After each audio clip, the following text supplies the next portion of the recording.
Hello dear students. तो आज हम लोग डुअल नेचर ऑफ मैटर के बारे में पढ़ने वाले हैं। तो डुअल नेचर ऑफ मैटर पढ़ने से पहले हमें ये जानना है कि डुअल नेचर ऑफ मैटर क्या है। तो जैसा नाम से ही हमें समझ में आ रहा है कि मैटर कोई भी चीज़ उसकी दो प्रॉपर्टी होगी। डुअल नेचर मीन्स दो प्रॉपर्टी होगी, ठीक है। फॉर एग्जांपल ये ब्लैक मार्कर अगर ब्लैक है, अगर सपोज इसके पीछे वाले हिस्से से अगर हम लोग ब्लू भी लिख सकते हैं, मीन्स इसके पीछे वाले टिप ब्लू होता, तो इसका क्या दो नेचर होता, दो प्रॉपर्टी होती है इसकी कि इससे ब्लैक भी लिखाता है ब्लू भी लिखाता है। उसी तरह से अगर हम लोग वाटर की बात करें तो वाटर जब फ्रीज होके रहता है आइस के फॉर्म में तो सॉलिड रहता है। वाटर को जब हम लोग लिक्विड रखते हैं नॉर्मल रूम टेम्परेचर पे तो लिक्विड रहता है ये, और जब हम हीट कर देते हैं तो वाटर वेपर बन जाता है ना, वाटर वेपर बन जाता है।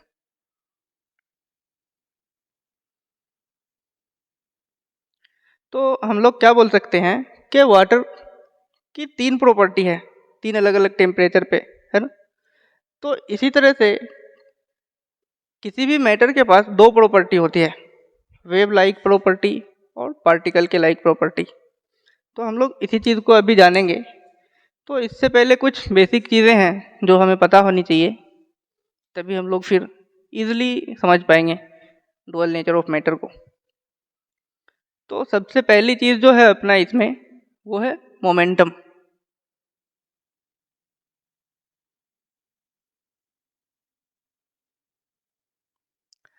तो मोमेंटम क्या है कि अपना कोई पार्टिकल है, सपोज एक कार है अपने पास,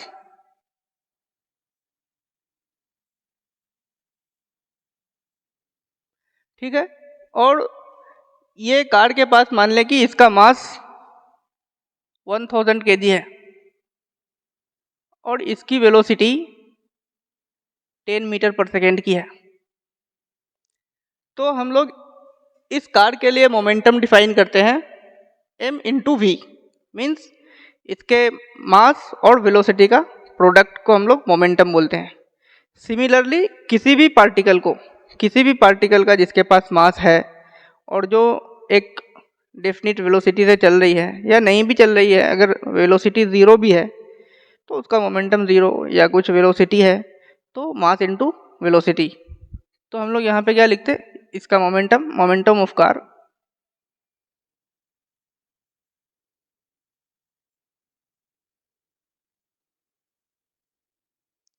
1000 into 10 kg meter per second. तो सबसे पहले हमें मोमेंटम जानना है। मोमेंटम क्या होता है, P equals to m into V, ये पहली चीज़। इसके बाद जो है हमें वेव्स के बारे में पता होनी चाहिए, बेसिक चीज़ें वेव्स के बारे में, ठीक है। इसको रब करते हैं अभी। इसके बाद हमें वेव्स के बारे में बेसिक जानकारी होनी चाहिए, उसकी करेक्टरिस्टिक्स वगैरह। तो अभी ये पार्टिकल जो है जैसा कार, तो इसकी करेक्टरिस्टिक क्या है, इसका मास। तो इसके बाद हम लोग वेव्स देखते हैं, वेव क्या होता है।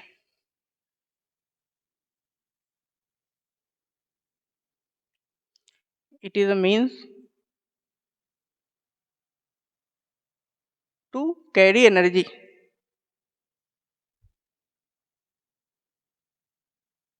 लाइक हम अभी अगर बोल रहे हैं और आप लोग सुन पा रहे हैं, तो ये क्या साउंड वेव्स जो है वेव के फॉर्म में आपके पास जा रही है, तभी आप सुन पा रहे हैं।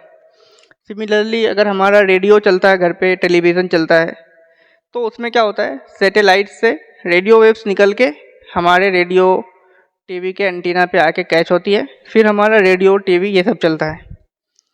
तो वेव्स जो है इसके बारे में हम लोग इलेक्ट्रोमैग्नेटिक वेव थ्योरी में पढ़ चुके हैं, और इसका थोड़ा रिमाइंड कर लेते हैं कि इसकी कैरेक्टरिस्टिक्स क्या होती है।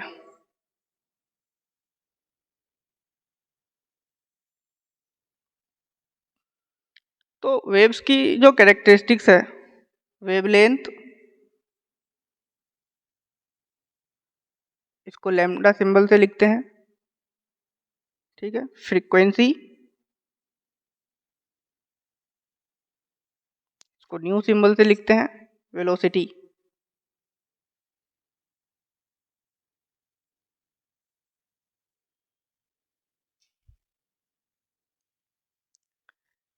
तो वेवलेंथ क्या है कि ये अपना एक मिनिमम पॉइंट है वेव का, दूसरा मिनिमम पॉइंट ये है। तो इन दोनों के बीच का जो डिस्टेंस है इसको हम लोग क्या बोलते हैं, वेवलेंथ। ठीक इसी तरह फ्रीक्वेंसी क्या बोलते हैं कि मान ले एक पॉइंट हम लोग मार्क कर दिए यहाँ पे, तो यहाँ पे से 1 मिनट में कितनी वेव्स पास करेगी, सपोज ऐसा 1 2 3 4, अगर 4 वेव्स पास कर रही है एक पॉइंट से 1 सेकेंड में, तो हम लोग क्या बोलेंगे, इस वेव की फ्रीक्वेंसी क्या है, 4/सेकेंड। सिमिलरली मतलब फ्रीक्वेंसी क्या है, number of waves passing through one point in 1 second. और वेलोसिटी तो वेव्स की है ही, 1 सेकेंड में कितना दूर चल रही है वो हम लोग क्या बोलते हैं उसको, velocity.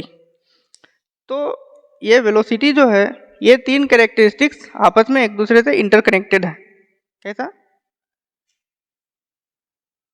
v equals to mu into lambda. ये हर एक वेव के लिए वैलिड है, कोई सा भी वेव हो।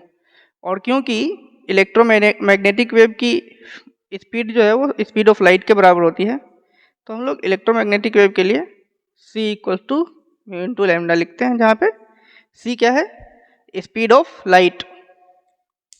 ठीक है, अभी हम लोग देख लिए मोमेंटम, वेव्स के बारे में बेसिक देख लिए। इसके बाद हमें क्या जानना है,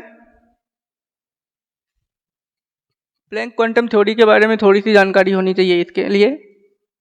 ठीक है, और डुअल नेचर ऑफ लाइट वो सबसे ज़्यादा इंपॉर्टेंट है इसको, डुअल नेचर ऑफ मैटर समझने के लिए, क्योंकि दोनों सेम तो नहीं है, लेकिन कहीं ना कहीं डुअल नेचर ऑफ लाइट से ही डुअल नेचर ऑफ मैटर भी, उसका भी प्रपोजल डी ब्रोगली ने वहीं से दिया।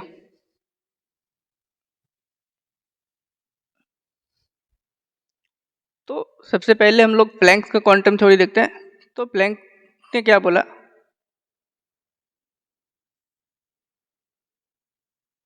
कि लाइट जो है वो फोटोन से बनी हुई है। ये सब चीज़ें पहले पढ़ चुके हैं हम लोग, लेकिन क्योंकि इसके बगैर समझना नहीं होगा dual nature of light, sorry dual nature of matter, तो हम लोग इसको एक बार रिमाइंड कर रहे हैं। तो इसके हिसाब से क्या है कि लाइट या कोई भी रेडिएशन या एनर्जी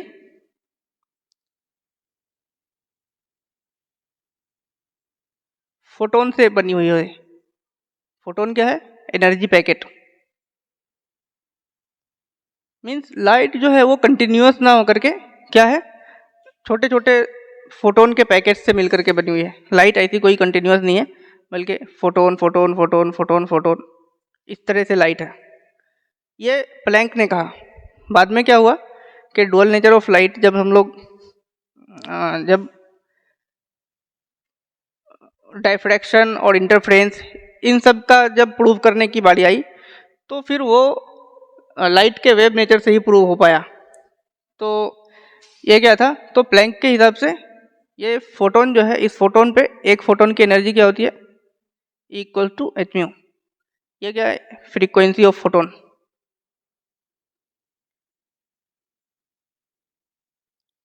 ठीक है, और फोटोन क्या है, एनर्जी ऑफ पैकेट। इसको हम लोग ऐसा भी बोल सकते हैं, एक पार्टिकल है जो वेव्स की तरह बिहेव करता है।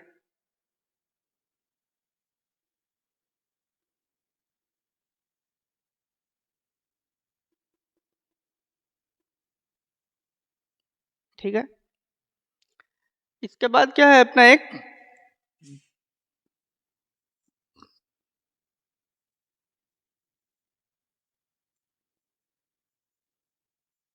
Einstein energy equation. तो आइंस्टाइन ने क्या बोला कि अगर कोई फोटोन है, और ये एनर्जी जो है ये प्लैंक क्वांटम थ्योरी के हिसाब से है। आइंस्टाइन क्या बोला कि अगर फोटोन के पास मोमेंटम है,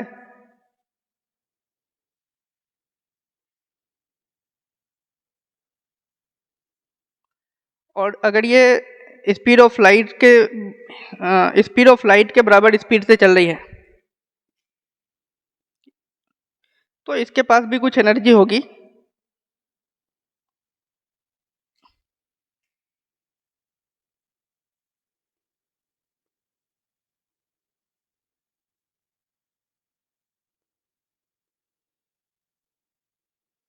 ठीक है, तो ये एनर्जी, आइंस्टाइन ने क्या बोला कि ये एनर्जी उसके मोमेंटम इनटू एनर्जी के बराबर होती है। ये चीज़ें हमें अभी याद रखनी है। यही सबसे जो है फिर मैटर वेव्स का वेवलेंथ ड्राइव होता है। तो जब नेचर ऑफ लाइट पढ़ रहे थे हम लोग, प्रीवियस सेक्शंस में हम लोग पढ़े नेचर ऑफ लाइट, उसमें electromagnetic wave theory, black body radiation, ठीक है, फिर फोटो इलेक्ट्रिक इफेक्ट। तो इन सब से बाद में कंक्लूजन क्या आया कि लाइट जो है वो पार्टिकल नेचर भी है उस पर और वेव नेचर भी है। ठीक है, लाइट के पास क्या है, पार्टिकल नेचर और वेव नेचर दोनों।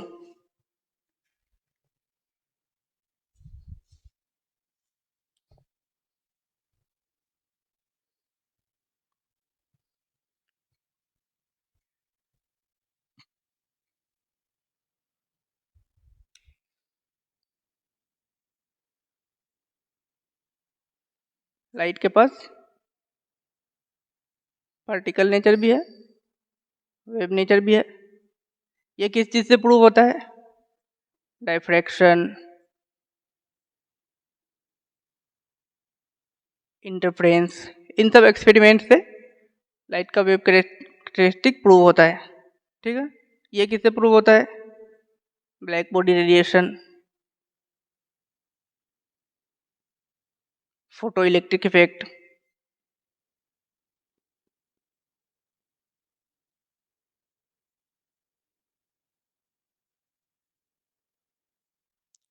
ठीक है, तो अब पार्टिकल अगर है तो पार्टिकल है तो इसके पास मास होगा, कुछ मास होगा, मास होगा तो मोमेंटम भी होगा।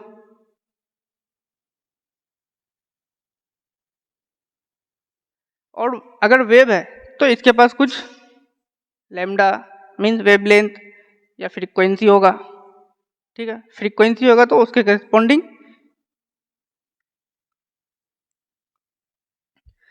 तो अभी लाइट का डुअल नेचर को हम लोग समझने के लिए क्या कर सकते हैं कि एक एग्जांपल है कि अगर 4-5 ब्लाइंड अंधे लोग अगर एक हाथी को महसूस करने गए, तो कोई एक आदमी जो है उसका पाँव को ऐसा छुआ तो बोला कि कुछ तो है गोल सा, बहुत भारी, ऐसा बहुत बड़ा सा। एक आदमी जो है उसके बॉडी को ऐसा छुआ तो बोला कुछ है बड़ा ढोल सा, बहुत बड़ा। कोई आदमी उसका दांत छुआ तो अरे कुछ तो सॉलिड सा है, हाँ, शाइनी, फिसलने वाला। कोई उसका सूंड छुआ तो मतलब कुछ गोल सा महसूस हुआ। लेकिन क्योंकि वो सारे लोग ब्लाइंड थे तो एक साथ में पूरे हाथी को नहीं देख सकते, सब लोग अलग अलग थोड़ा थोड़ा महसूस किया। तो सारे अंधे लोगों ने मिलके क्या बोला कि क्योंकि है तो ये सारा चीज़ एक ही हाथी के ऊपर, एक ही हाथी का कैरेक्टरिस्टिक है, तो उस हाथी का कैरेक्टरिस्टिक डिफाइन किया कि हाथी के पास पैर भी है, बॉडी है, सूंड है, दांत है। अगर हम लोग देख सकते थे हम लोग तो ऐसे ही बोल सकते, लेकिन क्योंकि वो लोग नहीं देख सकता था तो वो लोग ऐसा एक तरह से कंक्लूड किया कि ये सारी चीज़ें एक ही साथ है। इसी तरह से लाइट पे भी जो दो नेचर है, पार्टिकल नेचर, वेव नेचर, ये कुछ एक्सपेरिमेंट से पार्टिकल नेचर प्रूव हो रहा था, कुछ एक्सपेरिमेंट से वेव नेचर। तो साइंटिस्ट ने बाद में कंक्लूड क्या किया कि लाइट के पास दोनों नेचर है, पार्टिकल भी वेव भी। अभी यही चीज़ें जो है, अब लाइट है क्या, अभी पिछले सेक्शन में बताया कि लाइट जो है फोटोन से मिलकर के बना हुआ है। मीन्स अल्टीमेटली अगर लाइट के पास दो नेचर है मीन्स फोटोन के पास दो नेचर है। लाइट के पास अगर पार्टिकल और वेव नेचर है मीन्स फोटोन के पास पार्टिकल नेचर भी है, वेव नेचर भी है। तो इसी चीज़ को जो है डी ब्रोगली ने इसी चीज़ को बेस बनाते हुए ये प्रपोज किया कि अगर फोटोन के पास दो नेचर है, अगर फोटोन के पास पार्टिकल और वेव दोनों नेचर है, तो बाकी के मैटर्स के पास भी दोनों चीज़ें होनी चाहिए, दोनों प्रॉपर्टीज, दोनों नेचर होने चाहिए।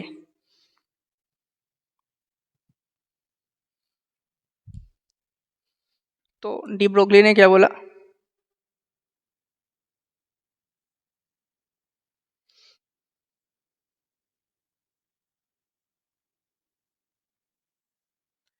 कि डी ब्रोगली ने बोला कि just like photon has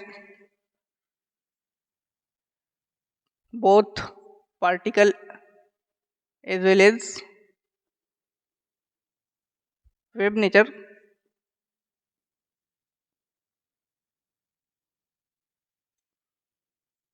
every matter should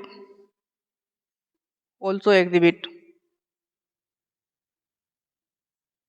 every matter should also exhibit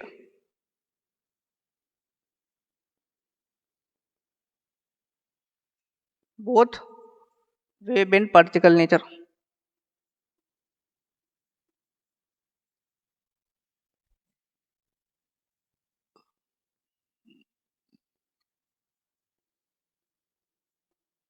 ये जो है अपने क्वांटम मैकेनिक्स में एक बहुत बड़ा ब्रेक थ्रू था, क्योंकि अगर हम लोग पहले मान भी रहे थे बोथ नेचर तो सिर्फ लाइट के लिए या फोटोन के लिए मान रहे थे। ठीक है, हम लोग ऐसा ये नहीं बोल सकते कि ये मार्कर है इसके पास भी दो नेचर होगा।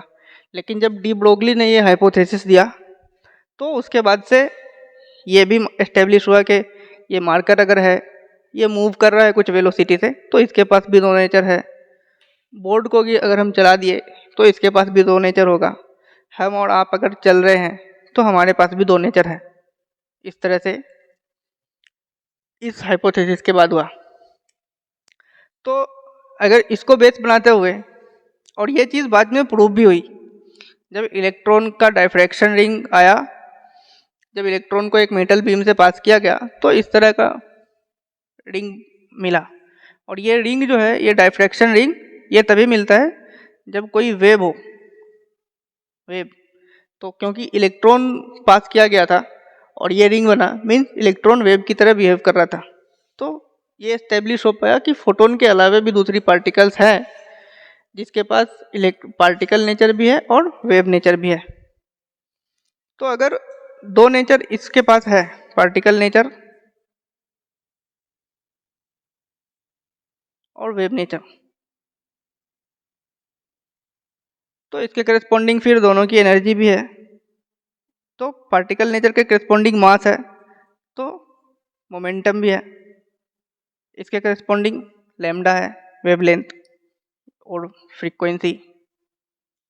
तो अभी आइंस्टाइन का हम लोग पढ़े वो आइंस्टाइन एनर्जी इक्वेशन, तो इसके हिसाब से इक्वल्स टू पी सी ऐसा लिख सकते हैं हम लोग। इसके हिसाब से इक्वल्स टू एच म्यू, ये प्लैंक क्वांटम थ्योरी के हिसाब से लिख सकते हैं।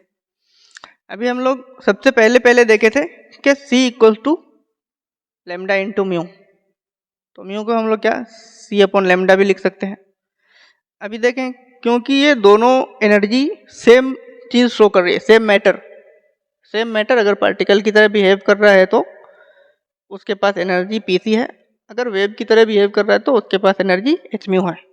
तो दोनों एनर्जी बराबर होगी क्योंकि सेम मैटर की है ना, एक ही चीज़ की है एनर्जी, तो दोनों एनर्जी बराबर होनी चाहिए। तो हम लोग ऐसा लिख सकते हैं, दोनों एनर्जी को हम लोग इक्वेट कर सकते हैं इन दोनों को, means P C equals to H mu, P C equals to H into mu को हम लोग सी वाई लैम्डा लिख सकते हैं। और यहाँ से आया क्रॉस मल्टीप्लिकेशन करें तो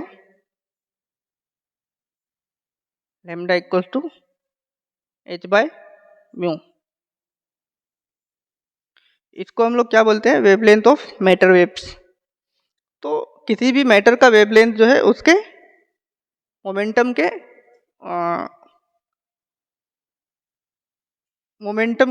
इन्वर्सली प्रोपोर्शनल है। किसी भी मैटर का वेवलेंथ उसके मोमेंटम के इन्वर्सली प्रोपोर्शनल है। तो अगर मोमेंटम ज़्यादा है तो वेवलेंथ कम, मोमेंटम कम है तो वेवलेंथ ज़्यादा। ठीक है, अब क्या है कि अपने पास बहुत सारे तरह की मैटर्स है। जिस भी मैटर के लिए हम लोग मोमेंटम अगर है उसके पास तो हम लोग उसका वेवलेंथ निकाल सकते हैं। तो दो एग्जांपल हम लोग लेके देखते हैं।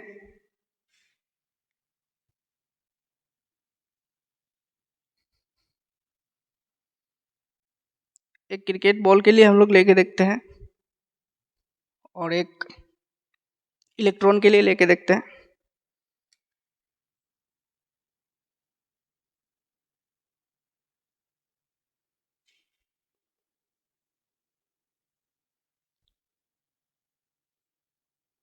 इसको सबसे ऊपर लिख लेते हैं फॉर्मूले को, ठीक है। तो क्रिकेट बॉल के लिए क्या, इसका मास मान लें कि 100 ग्राम है और वेलोसिटी मान लेते हैं 20 मीटर पर सेकेंड है। और इलेक्ट्रॉन का मास तो हमें पता है 9.1 इंटू 10⁻³ kg, और वेलोसिटी भी पता है हमें 2.18 इंटू 10⁻6 मीटर पर सेकेंड, या इसी ऑर्डर की। अगर हम इसका वेवलेंथ निकालें तो प्लैंक कांस्टेंट की वैल्यू क्या होती है 6.626 इंटू 10⁻34 डिवाइडेड बाय 100 को हम लोग केजी में कन्वर्ट करेंगे तो 100/1000। केजी में क्यों कन्वर्ट किया, क्योंकि हमारा कैलकुलेशन एसआई यूनिट में होना है, और इसके लिए निकालते हैं।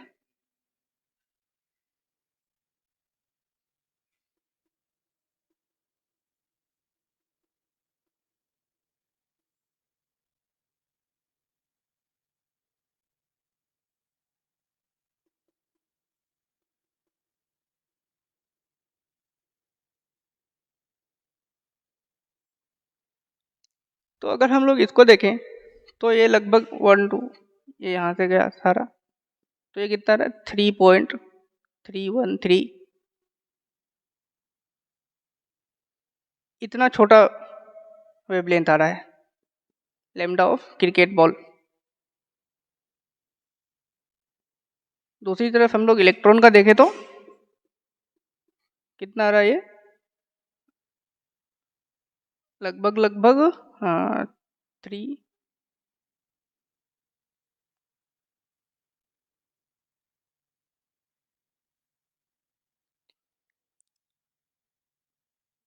2.3 के समथिंग, हाँ, और अप्रोक्सीमेटली इसको लिख देते हैं लगभग 2.3 इंटू 10 की पावर कितनी आएगी माइनस, ये 6 है यहाँ पे, इसको नहीं छोड़ना है, इसको नेग्लेक्ट नहीं करना है, -3 और 6 -9 के आसपास,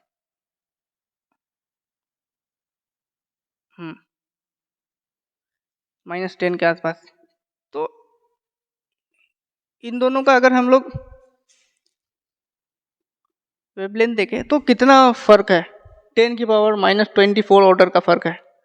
तो यहाँ से हमें क्या पता चलता है कि जो भी बड़ी चीज़ें हैं, बड़ी पार्टिकल है, लाइक क्रिकेट बॉल या इवन ये मारकर इसको अगर हम लोग कुछ वेलोसिटी दे के फेंके तो इसका जो वेवलेंथ है वो सिग्निफिकेंट नहीं है। हालांकि जो माइक्रोस्कोपिक पार्टिकल्स हैं, इलेक्ट्रॉन, प्रोटॉन, एटम्स, इन सब चीज़ों के लिए वेवलेंथ जो है मैटर वेव उसका सिग्निफिकेंट आ रहा है। तो हम लोग हालांकि दोनों के पास है मैटर वेव्स, दोनों के पास है, क्रिकेट बॉल के पास भी, इलेक्ट्रॉन के पास भी, लेकिन इलेक्ट्रॉन का सिग्निफिकेंट है और इसका बहुत छोटा है क्योंकि, तो इसका इनसिग्निफिकेंट होता है।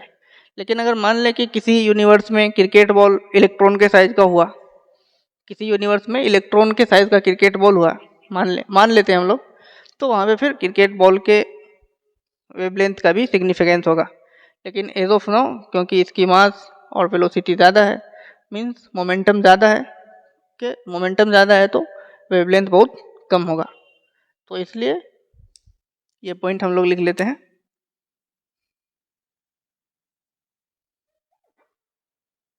Matter wavelength is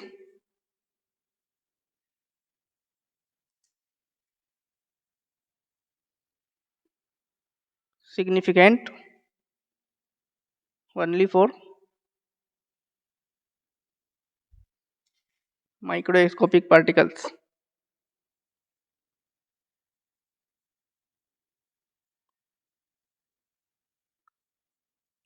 and not for macroscopic particles।